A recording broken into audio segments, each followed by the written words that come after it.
Line Kashmir honey, அழகும் வாசனையும் கமழும் காஷ்மீர் லயன் காஷ்மீர் ஹனி.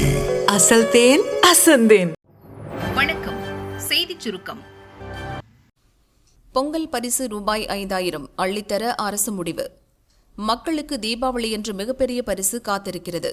அத்தியாவசிய பொருட்கள் மீதான வரிகள் குறைக்கப்படும் என பிரதமர் மோடி சுதந்திர தினத்தன்று அறிவித்தார். இதற்கு போட்டியாக பொங்கல் பரிசு தொகுப்பு அறிவிப்பை தீபாவளி நாளில் வெளியிட தமிழக அரசு திட்டமிட்டுள்ளது. சட்டசபை தேர்தலை முன்னிட்டு 2026 பொங்கல் பரிசு தொகுப்பாக ரேஷன் கார்டுக்கு தலா 5000 ரூபாய் வழங்க முடிவு செய்துள்ளது. இதற்கு 10,000 கோடி தேவை என்பதால் அதற்கான நிதி ஏற்பாட்டை செய்ய நிதித்துறையை அரசு அறிவுறுத்தியுள்ளது. இதுகுறித்து கூட்டுறவு மற்றும் உணவுத்துறை அதிகாரி ஒருவர் கூறியதாவது: பிரதமர் அறிவிப்புக்கு போட்டி போடும் வகையில் பொங்கலுக்கு 2 மாதங்களுக்கு முன்பே 5000 ரூபாய் வழங்கும் அறிவிப்பை தமிழக அரசு வெளியிட உள்ளது. அவசியமில்லாத செலவுகளை குறைத்து நிதி ஒதுக்கீடு செய்வதற்கு வழிவகை செய்ய நிதித்துறையை அறிவுறுத்தியுள்ளனர் என்றார். சென்ற ஆண்டு பொங்கலுக்கு ரொக்கமில்லாமல் பச்சரிசி, சர்க்கரை, கரும்பு மட்டுமே வழங்கப்பட்டன. விஜய் போட்டியிடும் தொகுதி மதுரை மாநாட்டில் அறிவிப்பு. தமிழக வெற்றிக் கழகம் என்ற கட்சியை துவங்கியுள்ள நடிகர் விஜய் 2026ஆம் ஆண்டு சட்டசபை தேர்தலை எதிர்கொள்ள ஆயத்தமாகி வருகிறார். அக்கட்சியின் முதல் மாநாடு விழுப்புரம் மாவட்டம் விக்கிரவாண்டி அருகே கடந்த ஆண்டு நடந்தது. 2வது மாநில மாநாடு மதுரை மாவட்டம் பாரபத்தியில் இன்று நடக்க உள்ளது. மாநாட்டு மேடையின் உச்சியில் வாகை சூடும் வரலாறு திரும்புகிறது என்று குறிப்பிட்டு அண்ணாதுரை, எம்ஜிஆர், விஜய் படங்கள் அமைக்கப்பட்டுள்ளன. மாநாட்டில் 2 லட்சம் தொண்டர்கள் பங்கேற்கும் வகையில் இருக்கைகள் போடப்பட்டுள்ளன. தொண்டர்களை நடந்து சென்று விஜய் பார்க்கும் வகையில் சுமார் 300 மீட்டர் தூரத்திற்கு ரேம்பாக் நடைமேடை அமைக்கப்பட்டுள்ளது. தொண்டர்கள் அமர்வதற்கு 1 லட்சம் நாற்காலிகள் போடப்படுகின்றன. ஆங்காங்கே டிஜிட்டல் திரைகள், குடிநீர், உணவு வசதிகளும் செய்யப்பட்டுள்ளன. மாநாட்டில் பங்கேற்பதற்காக நேற்று காலை பனையூரில் உள்ள கட்சி அலுவலகத்திலிருந்து தன் காரில் விஜய் புறப்பட்டார். அதற்கு முன் சிறப்பு பூஜைகள் செய்யப்பட்டு காருக்கு பூசணிக்காய், எலுமிச்சை பழம் சுற்றி திருஷ்டி கழிக்கப்பட்டது. மாநாட்டில் இன்று மாலை 6 மணிக்கு பேச விஜய் திட்டமிட்டுள்ளார். அப்போது சட்டசபை தேர்தலில் முதல்வர் வேட்பாளராக தருமபுரி மாவட்டத்தில் போட்டியிட உள்ள தொகுதி எது என்பது குறித்த அறிவிப்பையும் விஜய் வெளியிடுவார் என எதிர்பார்க்கப்படுகிறது. திமுக ஆட்சியில் குண்டர் ராஜ்யம் நேர்மையாக இருந்தால் இதான் பரிசு. விஏஓ மீது தாக்குதல், அண்ணாமலை ஆவேசம். எங்களுக்கு பணி பாதுகாப்பு தரணும். கண்டிப்பா நாங்க கவர்மெண்ட் கிட்ட தெரிஞ்சு கேட்டுக்கிறேன். என்ன போல கிராம நிர்வாக அலுவலர் எப்படி வேலை செய்ய முடியும் நிம்மதியா சொல்லுங்க. நாமக்கல் மாவட்டம் மல்லசமுத்திரம் ஒன்றியத்தில் உள்ள பாலமேடு கிராமத்தில் சட்டவிரோதமாக மணல் கடத்தப்படுவதை தடுத்த கிராம நிர்வாக அலுவலர் சிவகாமி ஸ்ரீனிவாசன் என்பவரால் தாக்கப்பட்டார். இந்த சம்பவத்துக்கு தமிழக பாரதிய ஜனதா முன்னாள் தலைவர் கடும் கண்டனம் தெரிவித்துள்ளார். இதுகுறித்து அவரது அறிக்கை வருமாறு: நாமக்கல் மாவட்டத்தில் ஒரு கிராம நிர்வாக அதிகாரி அவரது வீட்டுக்குள் கொடூரமாக தாக்கப்பட்டார். தனது அதிகார வரம்புக்கு உட்பட்ட இடத்தில் சட்டவிரோதமாக மணல் அள்ளுவதை எதிர்த்து போராடி தடுத்ததுதான் அவர் செய்த ஒரே குற்றம். இன்று தமிழகத்தில் ஒரு நேர்மையான அதிகாரிக்கு கிடைக்கும் மோசமான வெகுமதி இதுதான். இது ஒரு சம்பவம் மட்டும் இல்லை.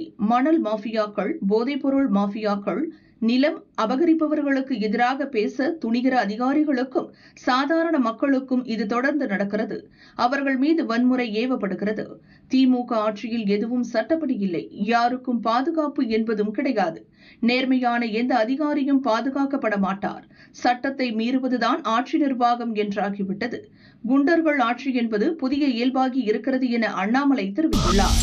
பதவியை பறிக்கும் மசோதா சர்வாதிகாரமாக மாற்றும் சீர்திருத்தமல்ல, கொடுஞ்சட்டம். அரசியலமைப்பு 130வது பிரிவு திருத்த மசோதாவை பார்லிமெண்டில் உள்துறை அமைச்சர் அமித்ஷா தாக்கல் செய்தார்.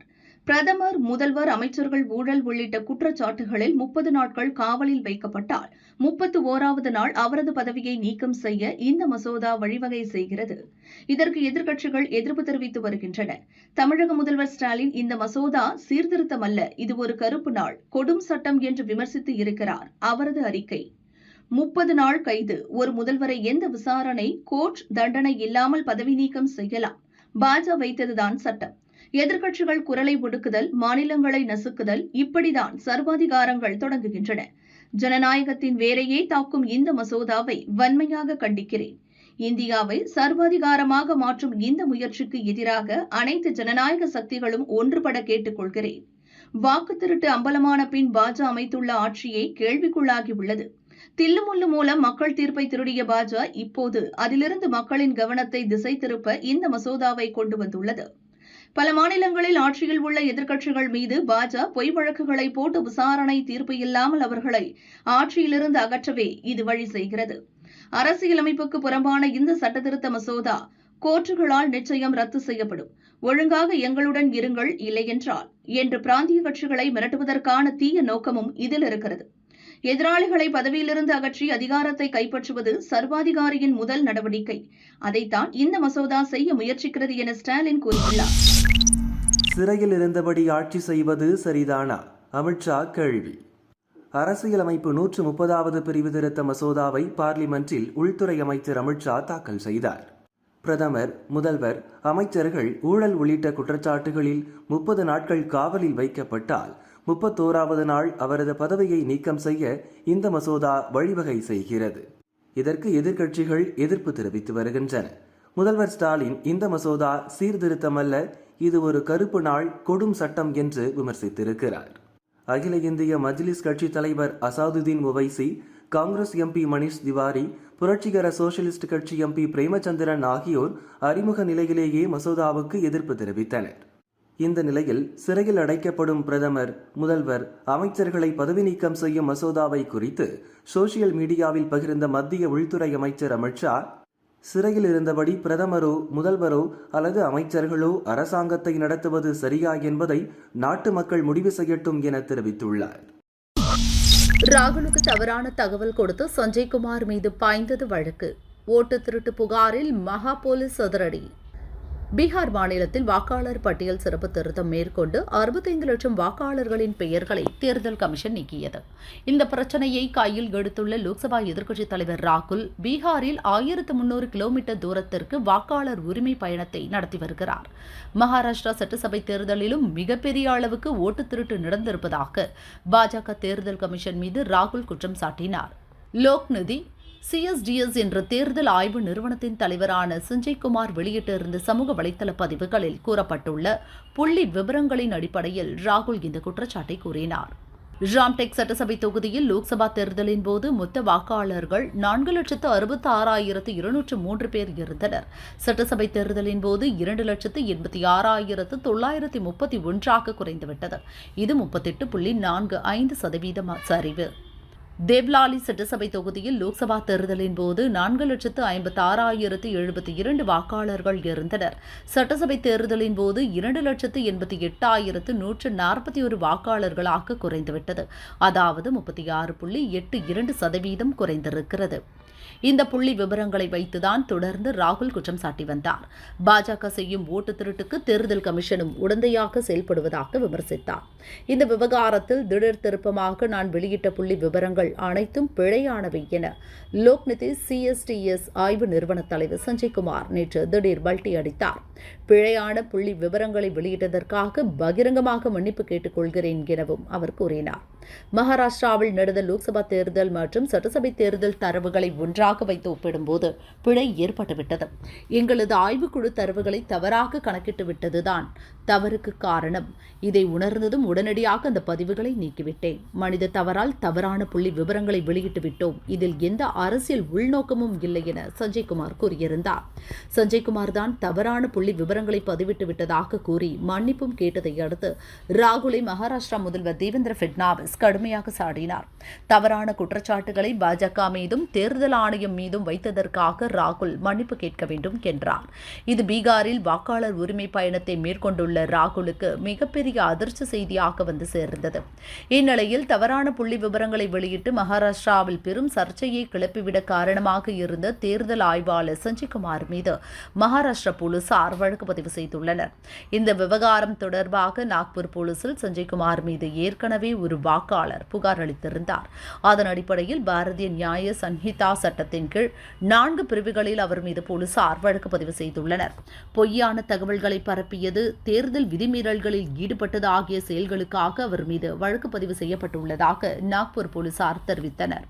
மகாராஷ்டிரா போலீசாரின் அதிரடி நடவடிக்கையால் சஞ்சய்குமார் மட்டுமின்றி ராகுலும் அதிர்ச்சி அடைந்துள்ளார். இந்த வழக்கின் அடிப்படையில் ராகுல் மீதும் வழக்கு பாயுமோ என்ற பரபரப்பு காங்கிரசார் மத்தியில் ஏற்பட்டுள்ளது. 3ஆம் வகுப்பு முதல் +2 வரை ஆபரேஷன் சிந்தூர் பாடம் சேர்ப்பு. புதிய கல்விக் கொள்கையின்படி நடப்பு நிகழ்வுகளை அவ்வப்போது பாடத்திட்டத்தில் சேர்க்க பார்லிமெண்டில் NCERT எனும் தேசிய கல்வி ஆராய்ச்சி மற்றும் பயிற்சி கவுன்சில் ஒப்புதல் பெற்றுள்ளது. அதன்படி சர்வதேச விண்வெளி மையத்திற்கு சென்ற முதல் இந்தியரான சுபான்ஷு சுக்லா பற்றியும் இஸ்ரோவின் மங்கள்யான் திட்டம் பற்றியும் பாடப்புத்தகங்களில் சேர்க்கும் பணியில் ஈடுபட்டுள்ளது. இதன் ஒரு பகுதியாக ஜம்மு காஷ்மீரில் பாகிஸ்தான் பயங்கரவாதிகள் நடத்திய தாக்குதலுக்கு இந்திய ராணுவம் தந்த பதிலடி நடவடிக்கையான ஆபரேஷன் சிந்தூர் குறித்து 3ஆம் வகுப்பு முதல் 8ஆம் வகுப்பு வரை பயிலும் மாணவர்களுக்கு தனியாகவும் 9ஆம் வகுப்பு முதல் +2 வரை பயிலும் மாணவர்களுக்கு மேம்பட்ட வகையிலும் ஒரு பாடத்திட்டத்தை NCERT வடிவமைத்துள்ளது.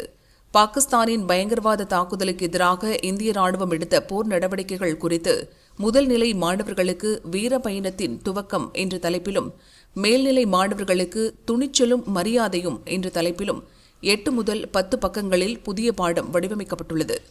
அதில் பஹல்கம் தாக்குதலுக்கும் பாகிஸ்தான் ராணுவ தலைமைக்குமான தொடர்புகள், பயங்கரவாதத்தை தடுக்க பாகிஸ்தானுக்கு வலியுறுத்தியும் நடவடிக்கை எடுக்காதது குறித்தும் விளக்கப்பட்டுள்ளது. அதைத் தொடர்ந்து இந்திய ஆயுதப்படைகளின் வீரமிக்க நடவடிக்கைகளால் பாகிஸ்தான் ஆயுதப்படை போர் நிறுத்தத்துக்கு அடிபணிந்தது வரை விரிவாக கூறப்பட்டுள்ளது. ஆபரேஷன் சிந்தூர் என்பது வெறும் குறியீட்டு பெயர் அல்ல.